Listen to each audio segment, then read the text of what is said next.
Just a quick couple of stories today. I've been very busy preparing for Burns Night, so I've not had time to go out and film anywhere.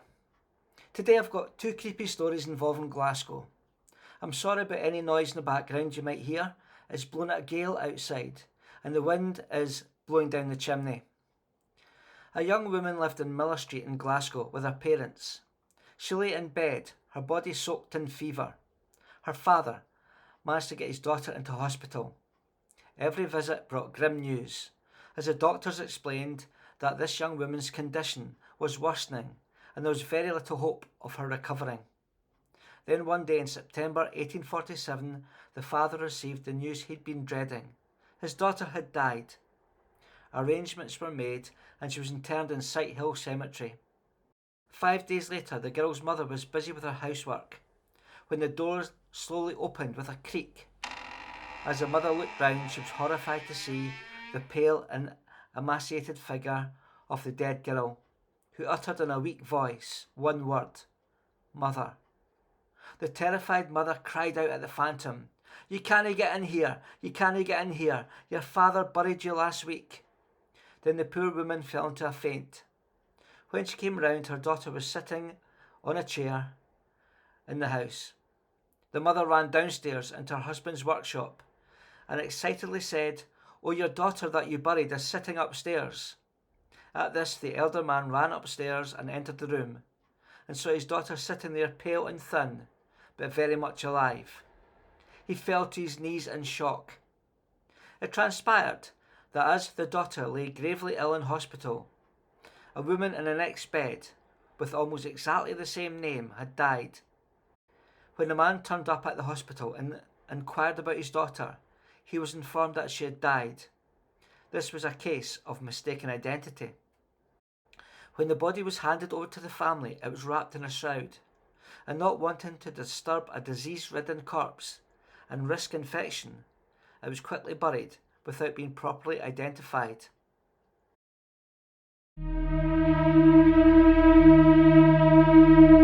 Explore Provan Hall after dark. Is it really haunted? Join us to find out.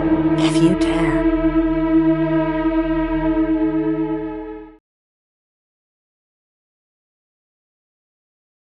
If you lived in the city of Glasgow in the late 1800s, you'd probably know or at least have seen John Seymour. John was a very well-known figure in the city. Most days, John could be found standing around St Enoch's Square, selling brightly coloured soft balls at a penny each. The Glasgow Evening Post said that John was a tall, elderly man with a soldier-like bearing.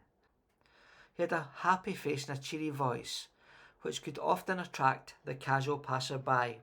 John had a remarkable experience while serving with the 21st North British Fusiliers in the Crimea, a war which was fought between an Allied army consisting of Turks from the Ottoman Empire, French troops and soldiers from the UK.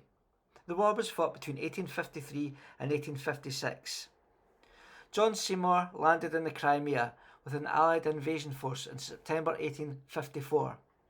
A large camp was set up and the army laid siege to the Russian port at Sevastopol. The weather was terrible, wet, damp and cold. Soon disease hit the camp, with many men being hit by cholera. John Seymour soon caught the disease, one that is spread through contaminated water or food. John was so ill that his breathing became so shallow and his body lay still that the overworked medical professionals were sure he must be dead. Some of his colleagues wrapped him in a blanket and buried him in a shallow grave in the sand of the beach. A while later, a party of soldiers who'd been sent to inter another comrade noticed movement in the sand.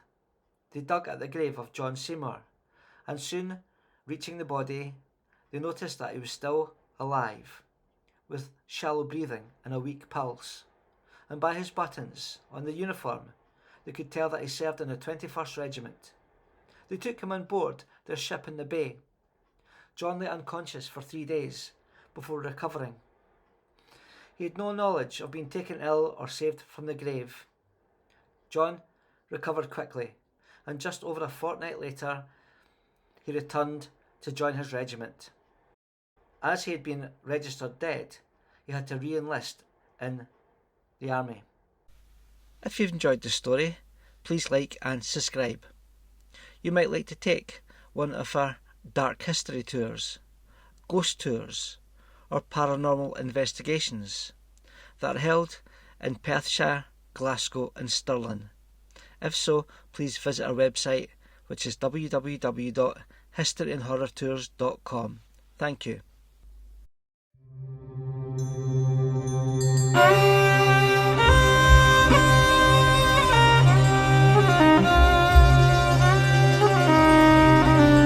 Mm-hmm.